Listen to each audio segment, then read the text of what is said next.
عقدة من لساني يفقه قولي واهدي قلبي وسدد لساني بجاه النبي والآل وصحبه. اللهم ارزقنا فهم النبيين وحفظ المرسلين وإلهام الملائكة المقربين يا رب العالمين ويا أرحم الراحمين. أما بعد،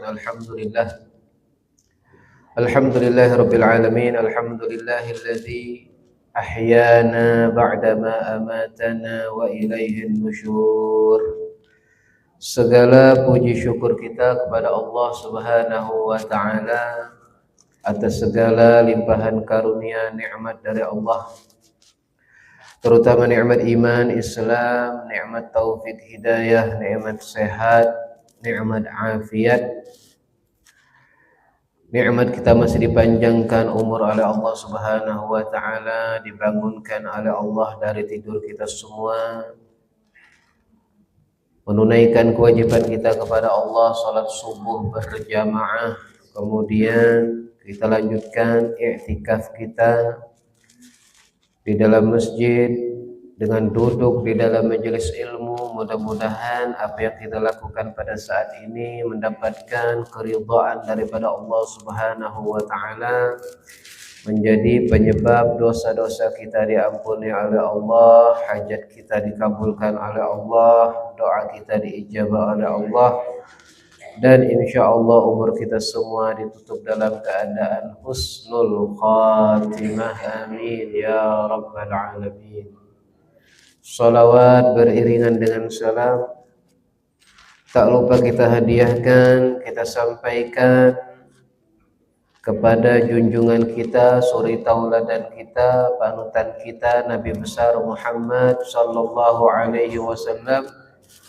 Allahumma salli ala Sayyidina Muhammad wa ala ali Sayyidina Muhammad. Mudah-mudahan juga berkat salawat dan salam yang selalu kita sampaikan kepada beliau, insyaallah kita semua selaku umat Nabi Muhammad sallallahu alaihi wasallam kelak di hari kiamat akan mendapatkan pertolongan syafaat daripada Nabi kita Muhammad sallallahu alaihi wasallam. Amin ya rabbal alamin.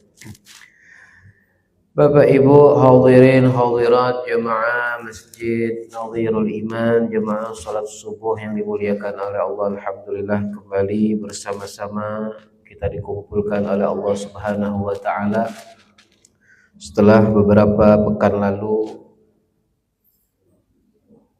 libur karena bulan suci Ramadan. Alhamdulillah pada kesempatan kali ini kita melanjutkan aktivitas kita di dalam menuntut ilmu, memakmurkan rumah Allah Subhanahu wa Ta'ala, mengisi waktu di dalam mendengarkan kajian-kajian hal-hal yang insya Allah akan bermanfaat bagi kita semua.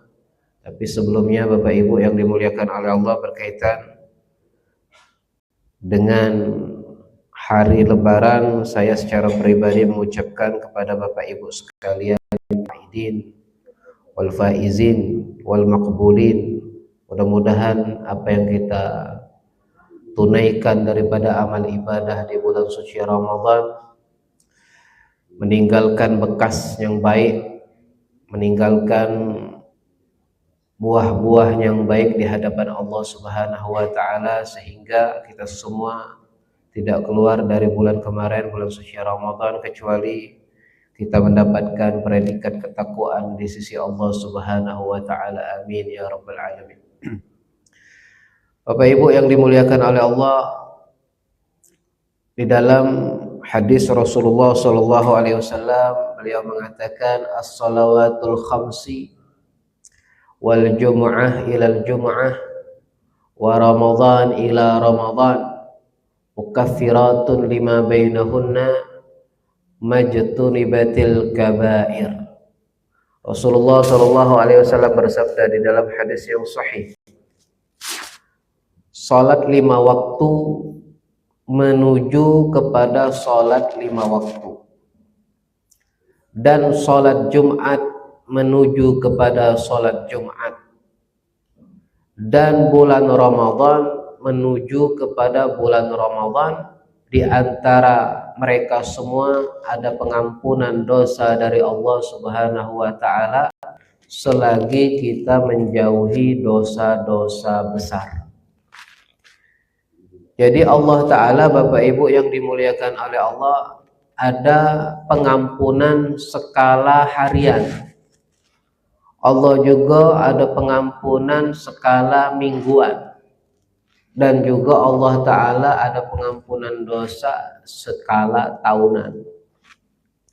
Hal itu bisa kita dapatkan dan bisa kita miliki jikalau kita menjauhkan diri daripada dosa-dosa besar. Kita tahu kan apa itu dosa besar, apa itu dosa kecil.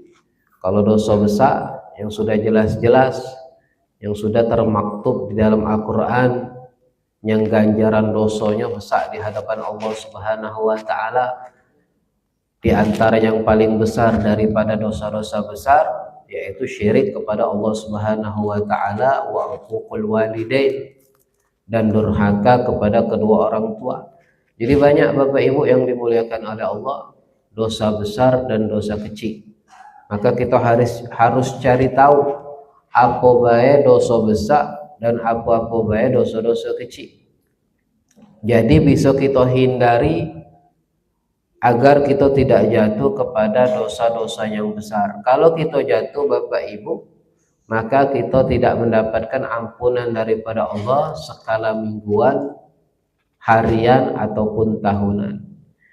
Jadi kita yang istiqomah sholat 5 waktu, mungkin zuhur ke masjid, asar lanjut ke masjid, maghrib lanjut lagi, isya juga begitu sampai ke waktu subuh. Jadi dia selalu menunggu sholat 5 waktu. Mungkin kebanyakan kita aktivitas dengan kesibukan harian, tidak sempat zuhur, tidak sempat asar, tapi maghrib isya di masjid. Ada yang cek itu. Ada lagi yang bisanya cuman zuhur sama asar, maghrib isya ada aktivitas lain, jualan, mungkin ada juga yang cek itu.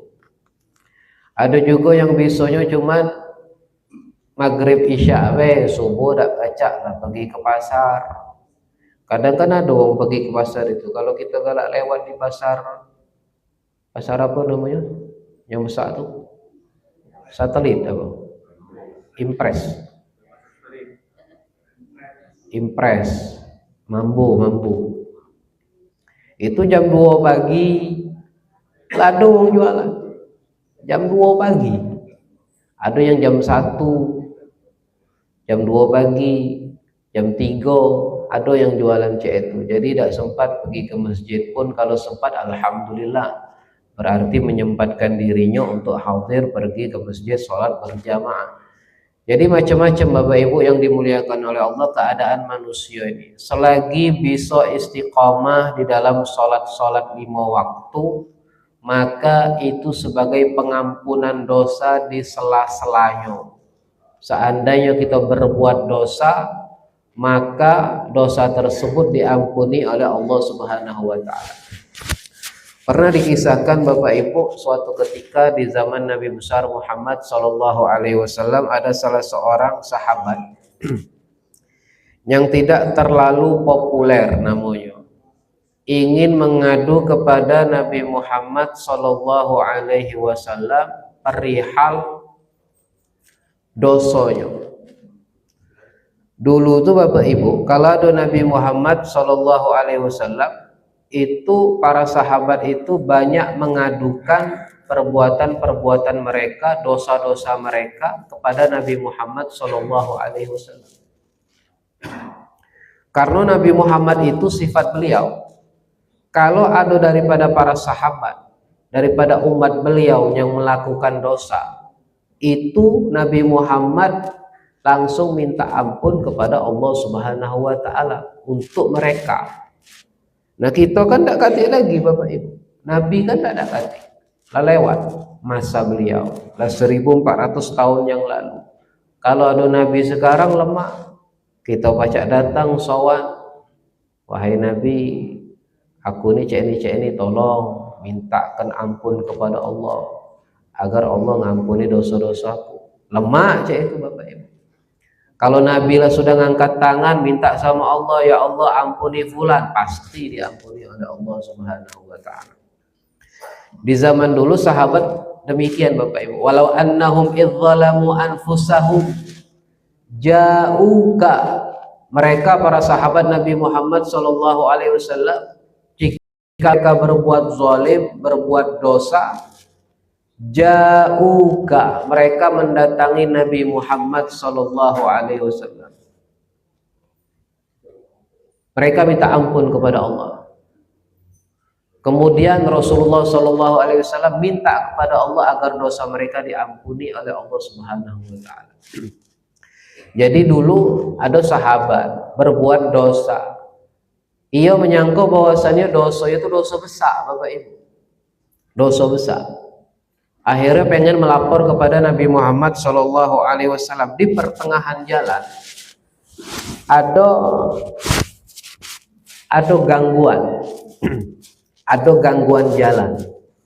Di pertengahan jalan ada gangguan seperti duri atau tulang yang dia singkirkan sebelum menghadap ke Nabi Muhammad sallallahu alaihi wasallam. Ketika sudah menghadap kepada Nabi Muhammad sallallahu alaihi wasallam,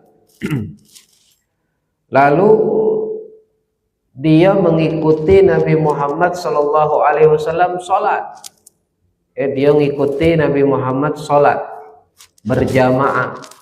Ketika dia mengikuti Nabi Muhammad salat berjamaah, selesai Nabi salat, baru dia menghadap kepada Nabi Muhammad sallallahu alaihi wasallam. Sebelum dia menghadap, malaikat Jibril datang menyampaikan, wahai Muhammad, nanti ada seseorang yang akan mengadukan perihal dosanya, ketahuilah bahwasannya dosa-dosanya sudah diampuni oleh Allah Subhanahu wa taala. Belum melapor, tapi dosanya sudah diampuni oleh Allah Subhanahu wa taala. Para ulama di sini mengomentari penyebab dosa dia diampuni oleh Allah. Ada yang mengatakan penyebab dosa dia diampuni oleh Allah karena dia sholat mengikuti Nabi Muhammad sallallahu alaihi wasallam berjamaah. Ada lagi yang menyebutkan bahwasannya dia diampuni oleh Allah gara-gara membuang gangguan-gangguan yang ada di jalan. Misalnya ada paku, imatatul adza anit tariqi shadaqah. Dalam hadis lain disebutkan bahwasannya menyingkirkan gangguan-gangguan yang ada di jalan itu adalah perbuatan sedekah. Jadi kalau kita terjingok Bapak Ibu, jangan cuek-cuek baik di jalan, terjingok paku, terjingok batu, terjingok kacau, apalagi terjingok duit. Kalau baca jangan cuek. Ibu-ibu, demennya nih ibu-ibu menyingok duit nih. Kalau nyingok duit di jalan jangan diambek. Jangan diambek. Nyingok duit, jangan diambek. Beban tanggung jawab kita ngambek itu lebih besar daripada nominal duitnya. Beban tanggung jawabnya itu namanya luqatah. Kalau di dalam bab fikih itu namanya luqatah, barang temuan, barang bekas temuan. Kalau kita nemu di jalan, kita nemu tidak seberapa, cuman 50.000 misal. Kadang nih jangan 50.000, 1.000 rupiah benembe sama bapak ibu ini nemu di jalan, jadilah lumayan buat parkir misalnya. Jadi beban yang kita ambil itu Bapak Ibu lebih besar daripada jumlah nominal yang kita temukan di jalan. Jadi kalau saran kita, nemu duit di jalan jangan diambil, nggak usah diambil. Jadi cak mana Pak Ustadz? Ya biar kelak, biarkan baik. Kalau kita ngambil berarti kita siap harus dengan konsekuensinya, harus mengumumkan kepada seluruh masyarakat sekitar, harus membuat pengumuman, yaitu iklan, harus menunggu selama 1 tahun, tidak boleh dibelanjakan. Berapapun yang kita temukan duit di jalan, tidak boleh langsung dibelanjakan kecuali ba'da ta'rif, setelah diiklankan. di media sosial misalnya. Halo guys, misalnya, aku nemu duit 50.000 sekebet, segepok, nemu duit 50.000 segepok. Pasti nggak duit mainan, nggak jadi laju dia senang. Jarang mau nemu duit 50.000 segepok. Seandainya, ay Pak Ustadz, aku nih butuh nih ya. Alhamdulillah pula ketemu duit di jalan. Jadi ku pakai, tak boleh. Harus setelah diiklankan dan harus menunggu selama setahun baru boleh dipakai. Sudah diiklankan, dibuat pengumuman, ada duit kehilangan sekian-sekian, ciri-cirinya cek ini, bentuknya cek ini, nominalnya cek ini, pecahannya cek ini. Sudah jelas pengumumannya, ditunggu selama setahun. Kalau tidak katik yang mengklaim itu kepemilikannya selama setahun boleh dipakai dengan syarat kalau ada pemiliknya yang datang harus diganti. Harus tetap Bapak Ibu. Tak baca cuma-cuma itu tak kati. Nemu duit gratis cuma-cuma. Tak ada cek itu. Jadi bukan kalau kita nemu duit alhamdulillah rezeki. Bukan rezeki. Tanggung jawab. Tetap harus diganti. Itu kalau nemu duit. Tapi kalau nemu yang lain-lain seperti yang mengganggu di jalan, paku, jarang mas mudo banyak di jalan. Jadi kalau nemu paku misalnya tulang apapun Bapak Ibu di jalan yang sekiranya bisa membahayakan orang lain, singkirkan. Jangan cak-cak tak tahu. Jangan cak-cak tak tahu ngomong.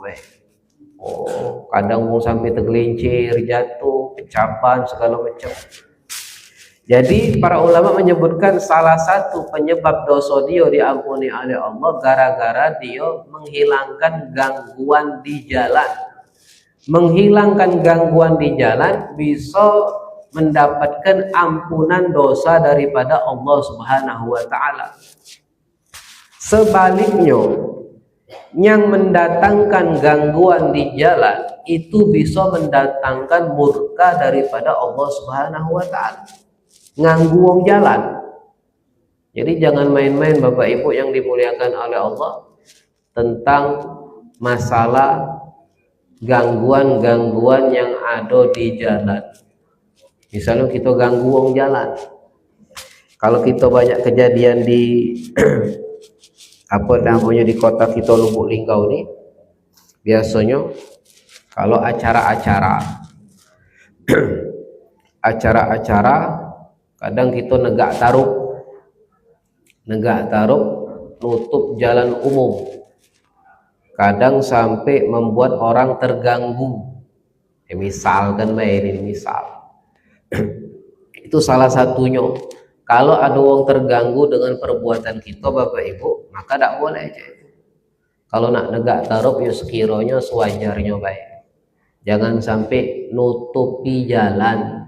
Kebanyakan di Linggau aja itu kalau kita perhatikan. Kapan sekali acara, jalan tutup. Berhari-hari kita lewat muter raju. Lewat belakang. Tidak katanya akses jalan keluar Bapak Ibu. Kira-kira itu termasuk ganggu apa tidak? Kira-kira baik sih secara kebiasaan di sini. Kalau memang sudah Pak Ustadz itulah jadi kebiasaan di sini, masyarakat juga sudah tahu dan masyarakat juga insya Allah tidak merasa terganggu, ya sudah tidak apa-apa. Paling tidak minim-minimnya Bapak Ibu, kalau memang nak terpaksa kita negak taruh dan menutupi jalan, izin dulu kepada Pak RT, Pak RW dan masyarakat sekitar. Pak Bu izin minta maaf nak negak taruh kalau nganggu jalannya. Oh sudah ada apa-apa ya, sudah aman kalau cek. Wong ini kan kadang tidak terus terang Bapak Ibu. Dia tidak senang tapi tidak ngomong kalau dia itu tidak senang sama kita. Jadi diam aja dia. Diam aja. Padahal dia tidak senang. Jadi banyak gangguan-gangguan yang di jalan terkadang kita itu tidak sengaja tapi kita tuh membuat orang lain terganggu dengan perbuatan kita. Nah, jangan itu Bapak Ibu, hindari yang demikian karena bisa memicu kemurkaan dan dosa-dosa daripada Allah Subhanahu wa taala. Jadi sholat kepada sholat yang lain itu mendapatkan ampunan daripada Allah. Jumat ke Jumat yang lain itu mendapatkan ampunan daripada Allah. Kalau dia sholat Jumat, kalau dia tidak sholat Jumat, tidak mendapatkan ampunan daripada Allah. Makanya yang lanang jangan sampai tidak sholat Jumat. Yang lanang. Kalau pacak jangan sampai tidak sholat Jumat. Nah, sholat Jumat juga Bapak, kalau pacak jangan telat igo. Kadang ini sudah Allahumma ghfir lil muslimin wal muslimat, baru nak berangkat. Lah akhir, lah doa kedua, ya memang sah-sah sih sebenarnya sholatnya. Cuma jangan cek itu juga. Kalau baca pergi sholat Jumat tuh awal jam-jam 9. Lah buka lo masjid sini. Pak Ketua, lah buka lo masjid jam 9. Lah buka. Alhamdulillah. Ada sebagian masjid itu setengah 12 baru buka hari Jumat. Hari Jumat. Kalau baca masjid kita ini dari pagi lah buka khusus hari Jumat. Siapa tahu ada yang nak iktikaf, ada yang nak sedekah unta, ada yang nak sedekah sapi, kan siapa tahu.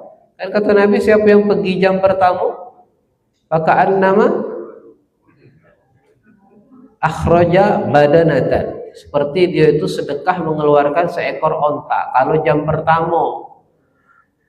pertama ini kata para ulama Bapak Ibu kurang lebih waktu duha, jamnya jam sholat duha jam 9 atau lah maksimal jam 10. Jam 10 ada yang pernah sholat Jumat paginya jam 9 itu? Belum? Cobalah, coboy sekali-sekali, jangan dak kate nian.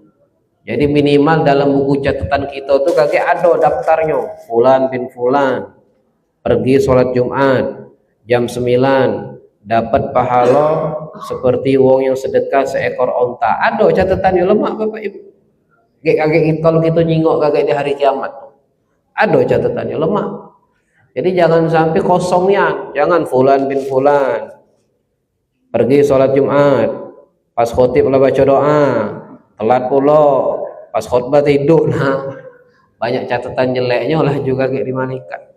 Kalau baca yang catatan bagus-bagus juga.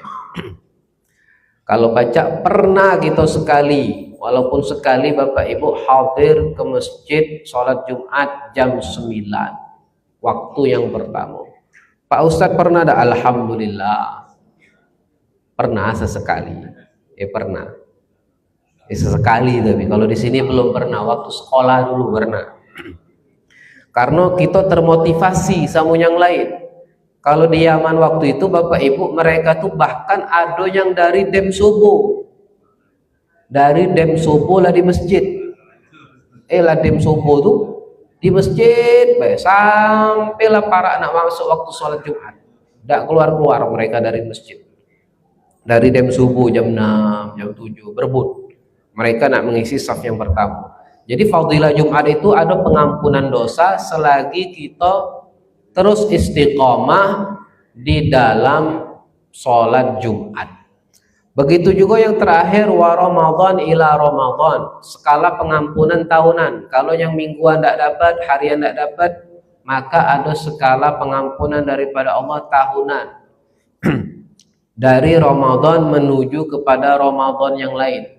Selama 1 tahun penuh, Bapak Ibu yang dimuliakan oleh Allah, kalau bisa kita jangan melakukan perbuatan dosa-dosa besar yang melanggar perintah Allah dan yang memicu murka Allah Subhanahu wa taala.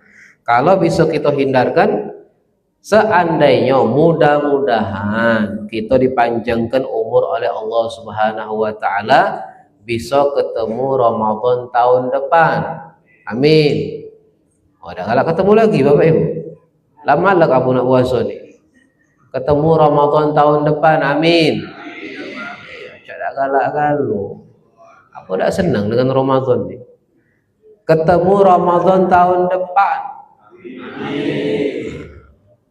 dapat ampunan daripada Allah Subhanahu wa taala selagi menjauhi dosa-dosa besar. Poinnya apa? Poinnya yang ingin kita sampaikan Bapak Ibu, teruslah beribadah. Jangan putus dengan berakhirnya bulan suci Ramadan. Kita kemarin semangat luar biasa. Taraweh jalan alhamdulillah. Ada tak di sini yang tarawehnya full? Ada? Alhamdulillah. Ada nih? Alhamdulillah. Full 30 hari. Masya Allah berarti. Kita kemarin full lah. Tidak juga. Tidak full. Tidak kacak kita full Bapak Ibu. Soalnya terkendala dengan mudik, berangkat, dan lain-lain sebagainya. Kalau kita yang di Lubuk Linggau baik, bisa full alhamdulillah. Jadi kemarin di Ramadan kita full tarawih alhamdulillah. Kalau yang sudah full alhamdulillah, berkah dari Allah Subhanahu wa taala, berkah waktu, berkah badan, berkah sehat, kesempatan. Jadi dengan berakhirnya Ramadan, berakhir pula sholat tarawih. Memang tarawih dikhususkan di bulan Ramadan. Kalau kita nak sholat tarawih di luar Ramadan, tak kati, tak acak lagi. Tapi Ramadan ada tarawih. Tarawih itu sholat malam. Sholat malam pun ada di luar bulan Ramadan. Masih banyak sholat malam. Nah, sholat malamnya itu yang harus diistiqomahkan Bapak Ibu, diteruskan agar bisa menjaga kita selama 1 tahun penuh daripada perbuatan dosa kepada Allah Subhanahu wa taala. Lanjutkan sholat malamnya, lanjutkan tahajudnya, lanjutkan witirnya. Jangan witir sekedar di bulan Ramadan baik, di luar Ramadan tidak lagi sholat witir. Jadi sholat witir itu terus Bapak Ibu, walaupun cuman sekedar serakaat. Demi syak sholat serakaat, sholat apa? Sholat witir. Bagusnya 3 rakaat. Bagusnya lagi 11. Paling banyak sholat witir 11. Paling sedikit serakaat. Boleh tidak serakaat Pak Ustadz asal istiqomah? Boleh. Boleh. Serakaat dulu. Kayak sekiranya lah ada kemajuan, lah tambah semangat, tambah 3 rakaat. Tambah semangat. Jadi diteruskan Bapak Ibu, diistiqomahkan seluruh amal ibadah kita, mulai daripada sholat sunnah, zikir, sedekah, infak, dan lain-lain sebagainya. Itu kita teruskan sampailah ketemu Ramadan tahun depan. Mudah-mudahan kita meraih ampunan yang terbesar di sisi Allah Subhanahu wa taala. Bapak Ibu yang dimuliakan oleh Allah, ini sebagai pembuka pengajian kita pertemuan pertama pada subuh hari ini. Insya Allah pada pertemuan berikutnya kita lanjutkan kajian permasalahan sirah, masuk kepada bab tentang perang Mu'tah, perang yang pertama kali terjadi di antara umat Islam kepada orang-orang Romawi Nasrani. InsyaAllah kita baca pada pertemuan berikutnya. Wallahu a'lam bissawab. Subhanakallahumma wa bihamdika asyhadu an la ilaha illa anta nastaghfiruka wa natubu ilaik. Wa sallallahu ala sayyidina Muhammadin nabil ummi wa alihi wasallam. Walhamdulillahi rabbil alamin. Wassalamu alaikum warahmatullahi taala wabarakatuh.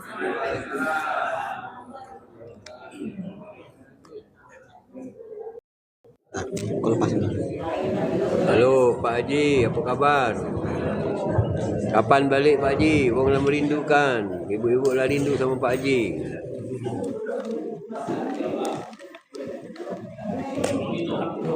Nih, sehat pendekar katanya. Alhamdulillah sehat. Allahu Akbar. Berobat.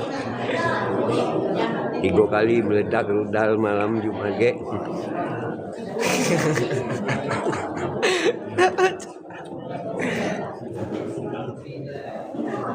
Nah, gila. Apa tuh? Naikkan di undangan.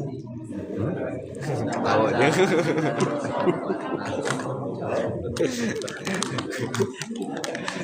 Nah, kopi ya. Nah. Dem tua masih sanggup.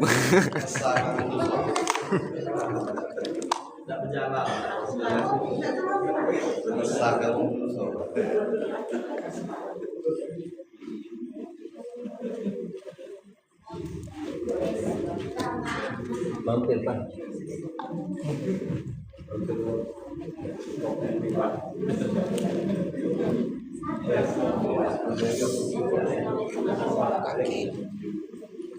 Sikil. Mendekati ada bocil kecil. Dadah. Assalamualaikum warahmatullahi wabarakatuh semuanya. Sehat selalu. Jangan lupa untuk membaca Qur'annya 1 lembar sehari aja atau 1 ayat.